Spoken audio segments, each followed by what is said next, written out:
वरिष्ठ बीजेपी नेता तथा पूर्वतन उप प्रधानमंत्री लालकृष्ण आडवाणी असुस्थ हो पड़ती। दिल्ली एम्स रे भर्ती करा जायछि। वर्तमान तांको स्वास्थ्य अवस्था स्थिर थिबा जणा जायछि। गतकाली विलंबित राति रे असुस्थ हो पड़िथिले आडवाणी। तांको दिल्ली एम्स रे भर्ती करा जायथिला। आडवाणी यूरोलोजी विशेषज्ञ तत्वावधान रे चिकित्सित होउछथि।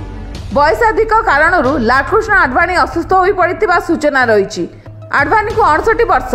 गत मार्च मासरे लालकृष्ण आडवाणी को देशर सर्वोच्च सम्मानजनक पुरस्कार भारत रत्न रे सम्मानित करा जायथिला।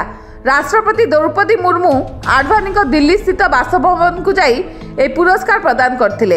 एही समय तांको सह प्रधानमंत्री नरेंद्र मोदी, प्रतिरक्षा मंत्री राजनाथ सिंह, गृह मंत्री अमित शाह मध्य उपस्थित थिले।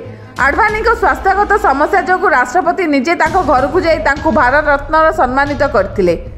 फेब्रुआरी 3 तारिख में प्रधानमंत्री नरेंद्र मोदी तांको भारत रत्न देवा पाई घोषणा करथिले। ब्यूरो रिपोर्ट सर्वसाधारण न्यूज।